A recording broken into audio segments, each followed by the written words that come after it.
Darling, I want to be free. Oh, I want to break free. Wah, wah, wah, wah, wah. Wah, wah, wah, wah, wah. Wah, wah, wah, wah. And life will go on. I will get used to living without you by my side. I want you at my home. God knows, got to make it on my own. So baby, can you see? I've got to break free. I've got to break free. Yeah, I want to break free. I want to break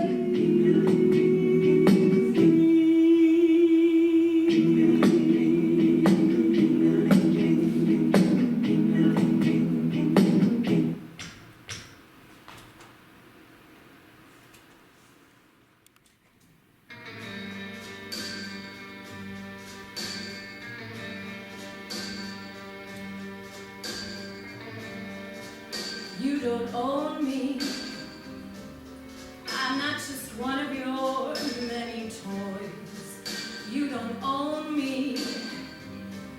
Don't say I can't go with other boys. And don't tell me what to do. And don't tell me what to say. And when I go out with you, I'll wear my mask every day, 'cause you don't own me. Don't try to change me in any way. You don't own me.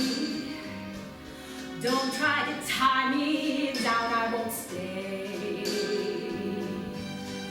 I don't tell you what to say. I don't tell you what to do. So just let me be myself. That's all I ask of you. I'm young and I love to be young. I'm free and I love to be free. To live my life the way that I want. To say and do whatever I please. Oh, 2020, you've done us all wrong in so many ways. First, it was just 1 more year getting through with Donnie. But then the virus and all this social injustice and then the floods and the fires, and you better come through on November 3rd. And don't tell me what to do. And don't tell me what to say. And when I go out with you, I'll wear my mask every day. I don't tell you what to say. I don't tell you what to do. So just let me be myself. That's all I ask of you. We're young and we love to be young. We're free and we love to be free. We want to live our lives with common decency.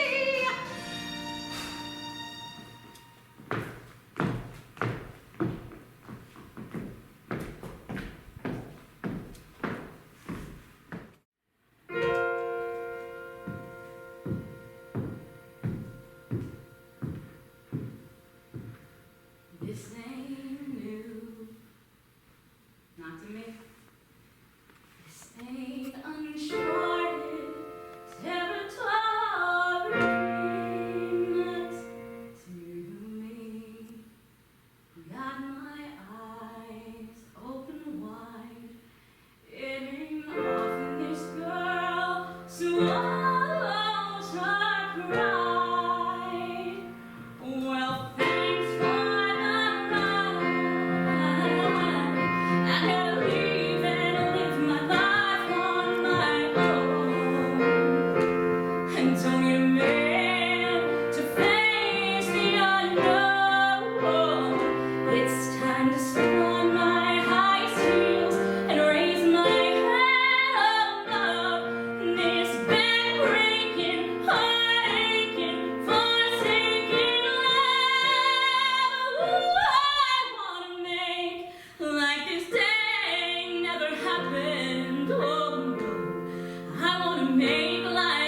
pain I feel is gone. I'm gonna make myself strong and move away from what's wrong. I'm gonna make life an end.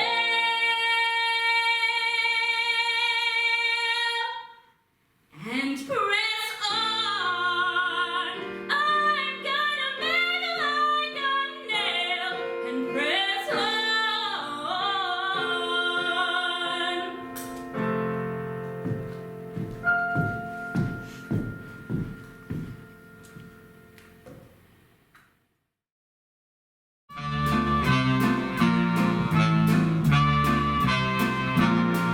Hit the road, Jack, and don't you come back no more, no more, no more, no more. Hit the road, Jack, and don't you come back no more. What you say? Hit the road, Jack, and don't you come back no more, no more, no more, no more. Hit the road, Jack, and don't you come back no more. Old woman, don't you treat me so mean. You're the meanest old woman that I've ever seen. I guess if you say so, I'll have to pack my things and go. That's right, hit the road, Jack, and don't you come back no more, no more, no more, no more. Hit the road, Jack, and don't you come back no more. What you say? Hit the road, Jack, and don't you come back no more, no more, no more, no more. Hit the road, Jack, and don't you come back no more. Now, baby, listen, baby, don't you treat me so mean. You're the meanest old woman that I've ever seen. Don't care if you do, 'cause it's understood. You ain't got no money and you just ain't no good. Well, I guess if you say so, I'll have to pack my things and go. That's right, hit the road, Jack, and don't you come back no more, no more, no more, no more. Hit the road, Jack, and don't you come back no more. Hit the road, Jack, and don't you come back no more, no more, no more, no more. Hit the road, Jack, and don't you come back no more.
I hate theater.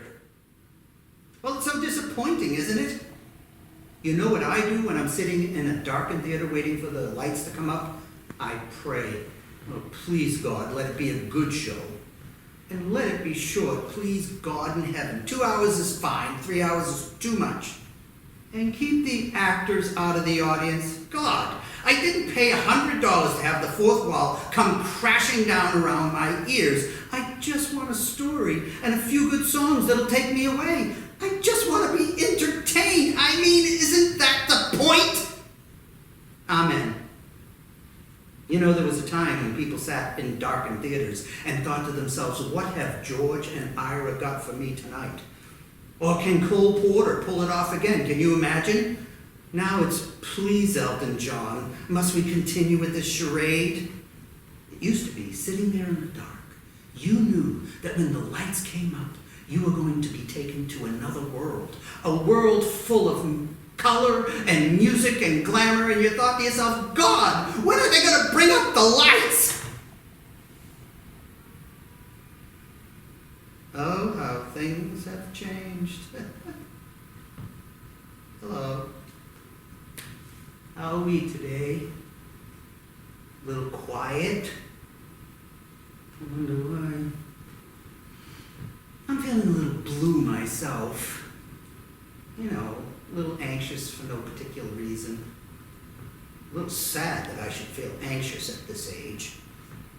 You know, a little self-conscious anxiety resulting in a non-specific sadness, a state that I call blue. Anyway, when I'm feeling this way, blue, I like to listen to my music. So I was going through my box of records this morning and yes, records. And I was about to put on the 1962 soundtrack recording of Meredith Willson's The Music Man. I had a craving for a young Ronnie Howard. Oh, behave. But then I thought, no, let's have a treat. Let's disappear for a while into the decadent world of the 1920s, where the champagne flowed and the caviar chilled and all the world was a party. Well, for the wealthy anyway. So I dug about, and what did I find but one of my favorite shows, Gable and Stein, the Drowsy Chaperone, remember? Yeah, music by Julie Gable, lyrics by Sidney Stein. It's a 2-record set, remastered from the original recording made in 1928. It's the full show with the original cast, including Beatrice Stockwell as the chaperone. Isn't she elegant? And this is a full 15 years before she became Dame Beatrice Stockwell. Can you believe it? Let me read to you what it says on the back. It says, mix-ups, mayhem, and a gay wedding. Well, of course, the phrase gay wedding has a different meaning today. But back then, it just meant fun. And that's just what this show is, fun. So would you indulge me? Would you let me play it for you? Please? I was hoping you'd say that. So just imagine. It's November 1928, and you have just arrived at the Morocco Theater in New York. It's no longer there. They tore it down in 1982 and replaced it by some big ugly hotel, some guy's towers, rump or dump. It's unforgivable. So you came by horse. Well, a horse-drawn carriage. We weren't actually riding the horse. So anyway, it's November and it's very cold, and a cold, hard sleet is falling from the sky. But you don't care, because you're going to see a Broadway show. Listen.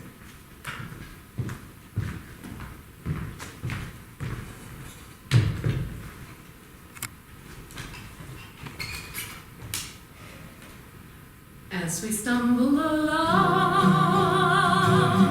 on life's funny journey, as we stumble along into the blue, we look here and we look there, seeking answers anywhere, never sure of where to turn or what to do. Still we bumble our way through life's crazy labyrinth, barely knowing left from right, nor right from wrong.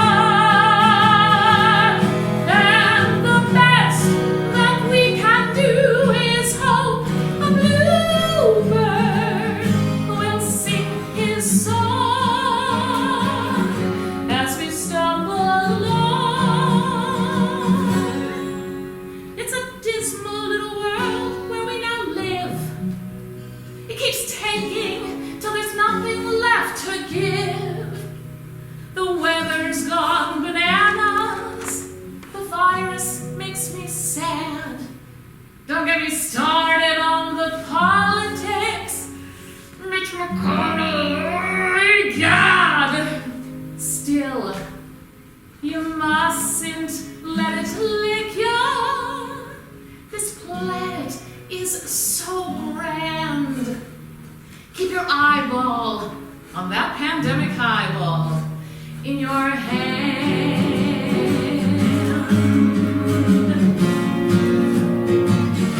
As we stumble along, cross life's crowded dance floors, as we push and we shove, we live and we learn. And when we finally leave the bar and we see that morning sun,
together, the future is bright. The skies are clearing overhead. Through the stormy weather, a rainbow's in sight. We're out of the red. Straighten up that wrinkle and give it a smile. You're headed for a feather bed. So put that little twinkle right back in your eye. We're out of the red. Sing hallelujah. Sing it out loud. The march to victory is on. Sing hallelujah. Sing it out loud. Because the big bad wolf is gone. Let's begin inviting the neighbors to call. And next prepare a New Year's spread. Can't you see the writings on every wall? The worst is over. Here comes the clover. We're out of the red.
I remember sky, it was blue as ink, or at least I think I remember sky. I remember snow, soft as feathers, sharp as thumbtacks, coming down like lint, and it made you squint when the wind would blow, and ice like vinyl on the streets, cold as silver, white as sheets, rain like strings and changing things like leaves. I remember leaves, green as spearmint, crisp as paper. I remember trees, bare as coat racks, spread like broken umbrellas, and parks and bridges, ponds and zoos, ruddy faces, muddy shoes, light and noise, and bees and boys and days.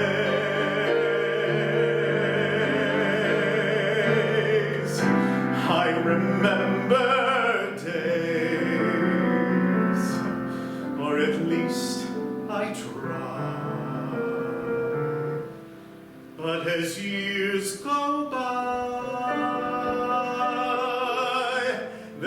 sort of haze, and the bluest ink isn't really sky. And at times I think I would gladly die for a day of sky.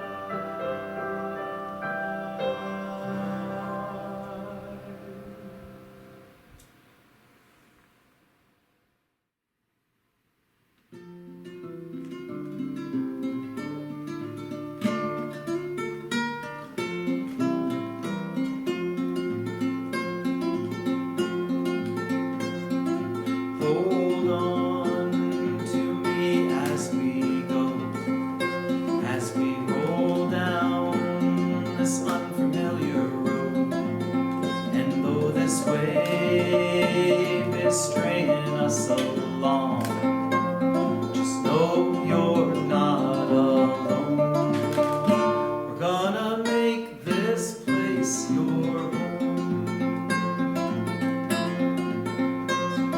Settle down, it'll all be clear. Don't pay no mind to your worries, they fill you with fear. Oh, and your troubles, they might drag you down. If you get lost, you can always be found. Just know you're not alone. We're gonna make this place your home.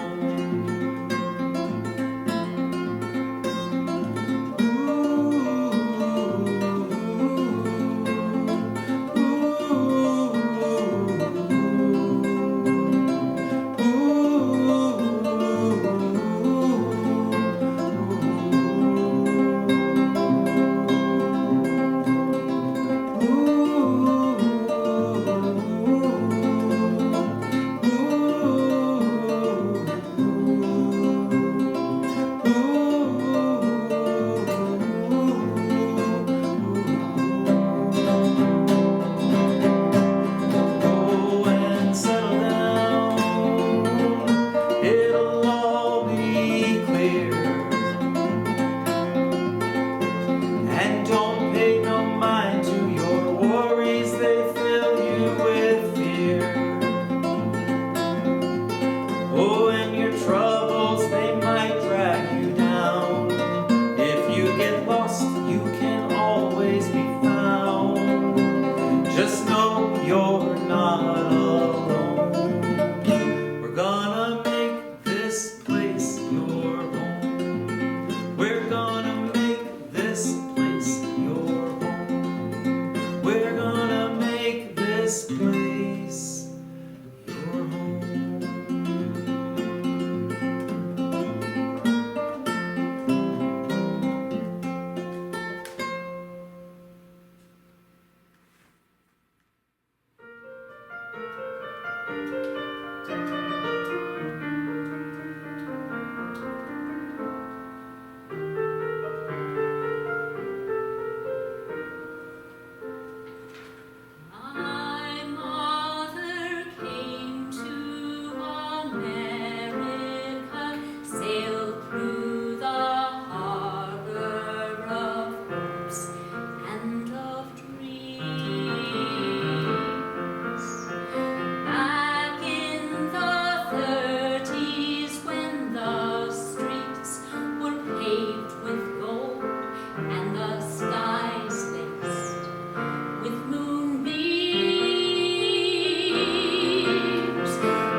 Sometimes I wonder.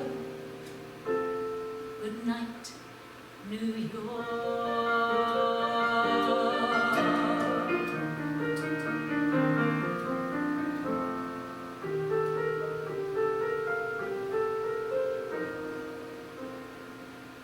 My mother came to America, sailed through the harbor of hopes and of dreams. In this new century, I hope I've not failed her, but nothing's the way that it seems. All of my yearning, all of my hunger, maybe I'm learning. Sometimes I wonder. Good night, New York.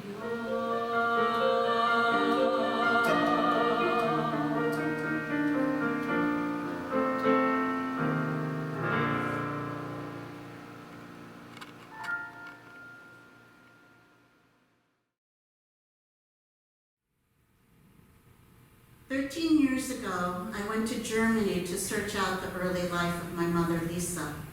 There was always some mystery about her.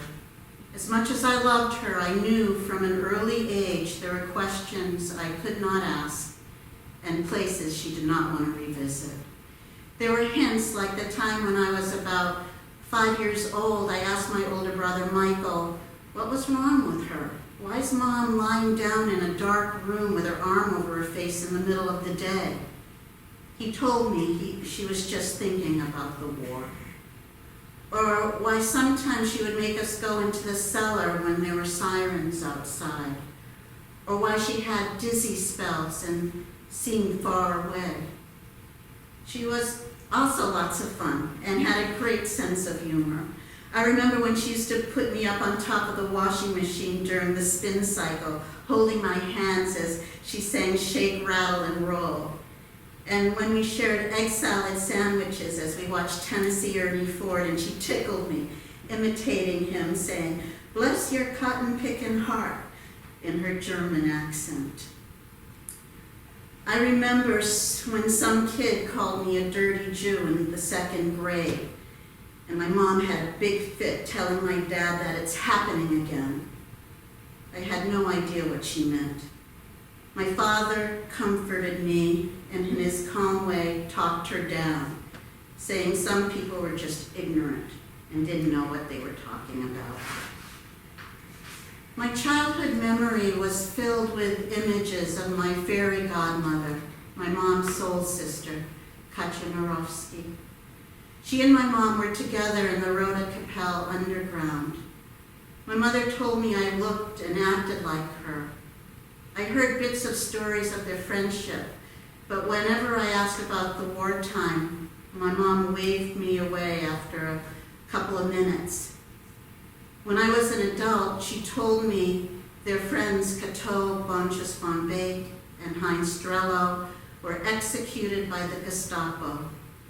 She said Kehoe was beheaded.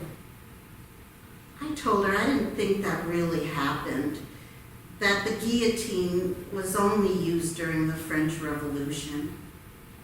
She just gave me one of her looks and stopped talking. My mom and Katja wrote letters back and forth, but she didn't like to translate them in German, or from German. Although it was her first language, she told me she didn't like to speak it. My parents visited Katja and her husband, Carl, on Ibiza a few times. Carl died in 1983, and Katja moved back to Berlin in 2003, the same year my mother, Lisa, died. I couldn't find Katja to tell her about my mother's death, as she didn't leave a forwarding address. One day, driving to Boston in a flash, I pulled off the highway and called my brother Mike and told him, "We have to find Katja." I searched through many boxes, and like kismet, I found a letter to my mother from Berlin. We had Katja's letters and address on the back of an envelope. Through contacts in Germany, I called her, and a couple of months later, we arrived at Katja's small house in East Berlin. It was like walking into a mirror of my mother's house, with paintings filling every wall, and sculptures, plants, and objects of art on every surface.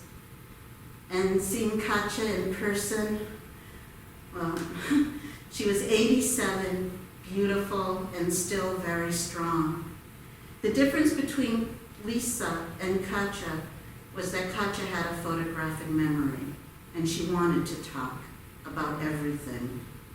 She was a great storyteller, and although her English was a bit broken, I understood every word.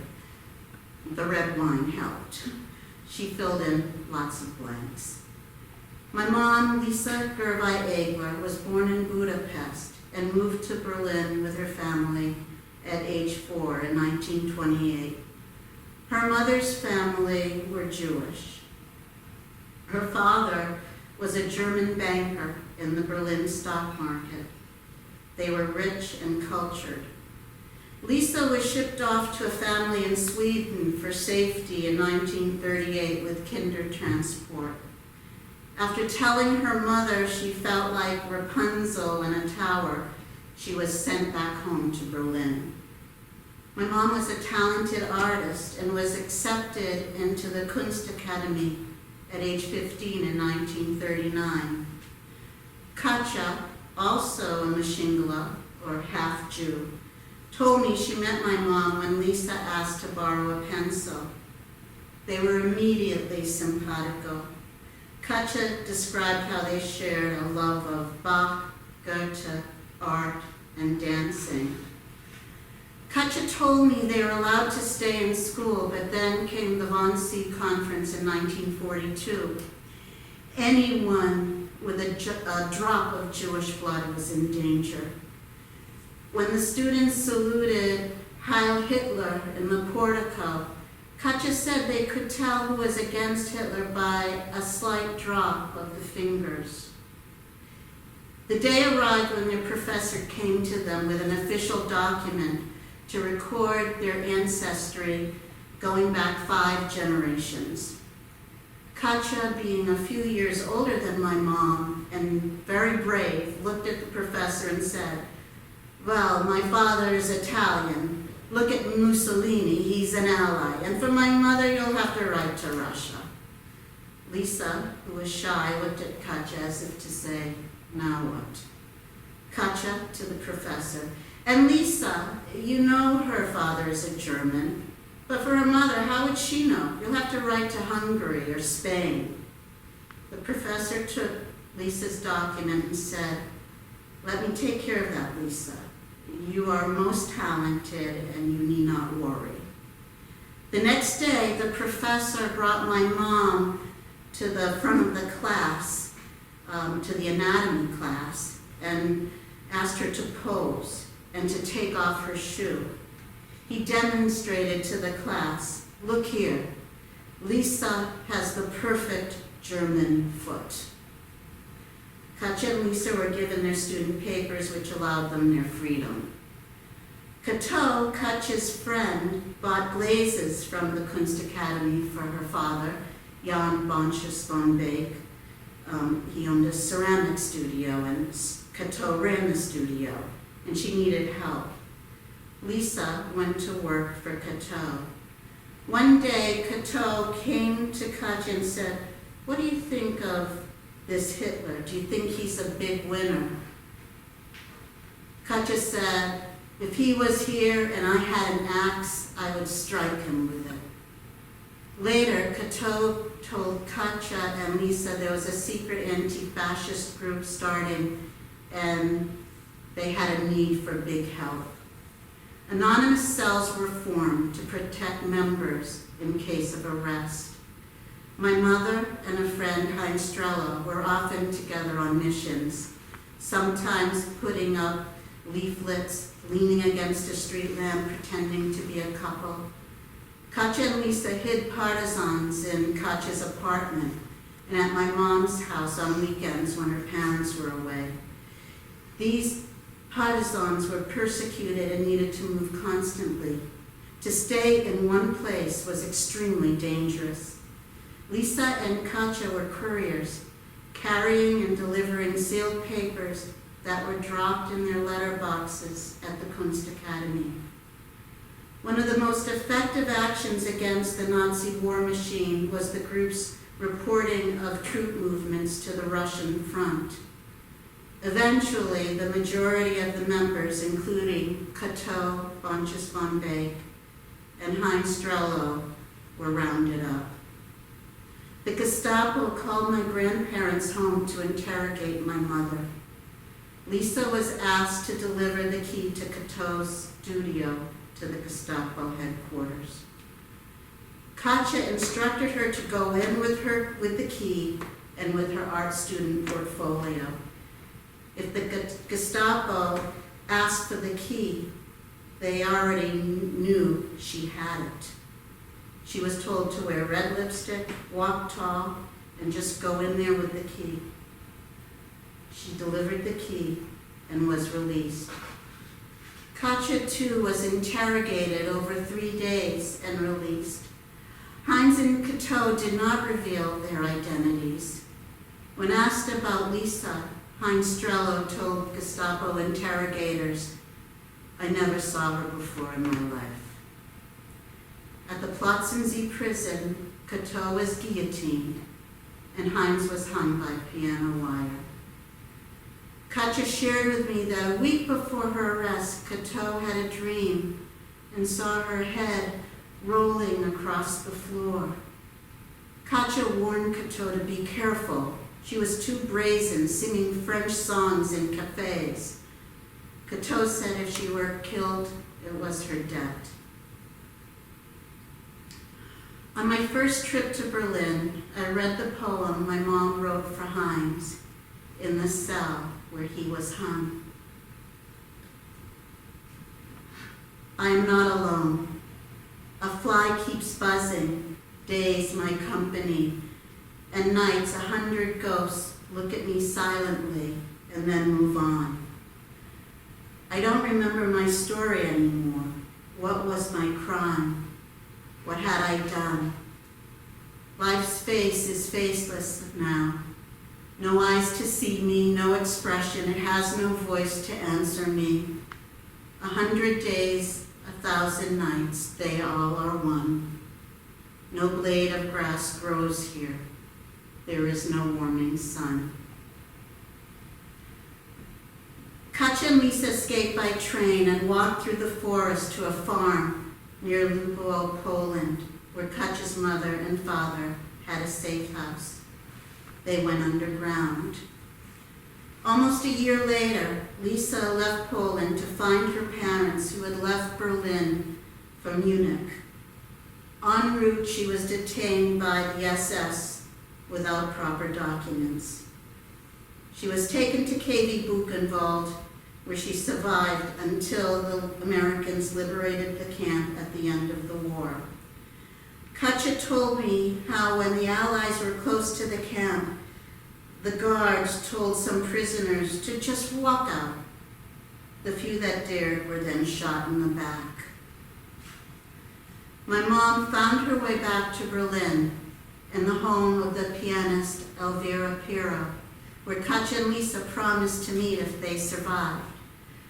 While my mom waited for Katja's return, she put on one of Katja's dresses. When Katja walked through the door, she was in shock and said, "There is a ghost before me, but she's wearing my dress." My dad, David Eisenberg, was a technical sergeant with the U.S. Army and headed the Joint Relief Committee in Berlin. My mom met my dad when she went there to get a pair of shoes.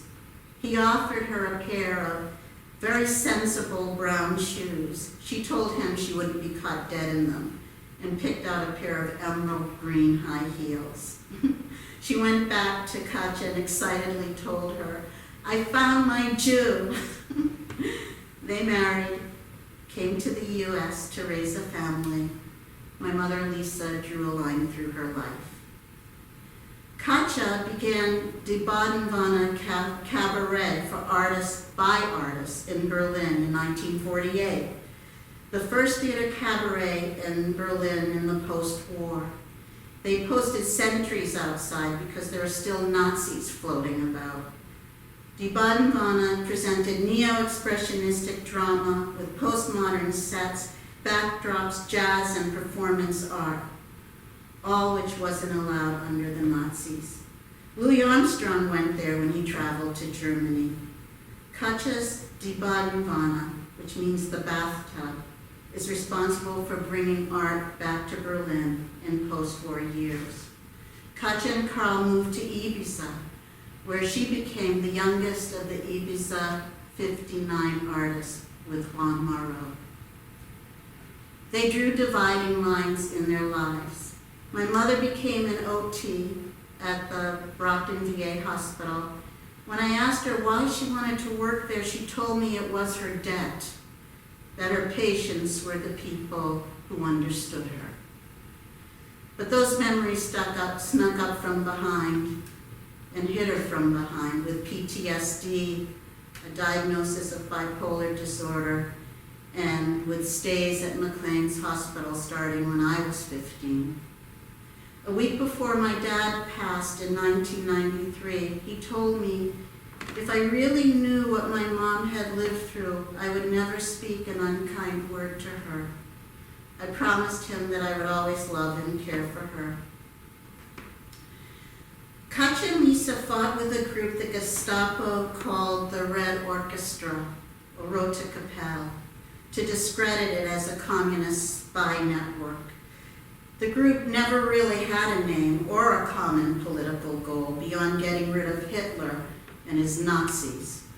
Its members came from all walks of life. The oldest of those arrested was 86. The youngest was 16. 40% were women. There were Jews, Gentiles, communists, Catholics, conservatives, liberals. At the start of the Cold War, Gestapo agents called them communists to justify their killings. These same Gestapo agents were rewarded with freedom. In September 2001, my late husband Conrad and I took Lisa on a trip to New Mexico. My mom had taught me so much about art and composition. She wanted us to experience the landscapes of Georgia O'Keeffe. On the fourth day, the planes hit the Twin Towers. I was afraid to relay the news to my mother, in fear it would trigger her. But when I went to her cottage to tell her, she already knew. She stood up, looked me straight in the eyes, and like a soldier said, "Nina, I never wanted you to know there was evil in the world. But when they want to kill themselves to kill you, that's evil. You can't reason with evil. You can only fight it." Lisa's and Katja's story is extraordinary, not only because they were young Jewish women resisting Hitler, but also because they escaped. Katja told me, "We overlived catastrophe because we had each other. We shared an angel on our shoulder."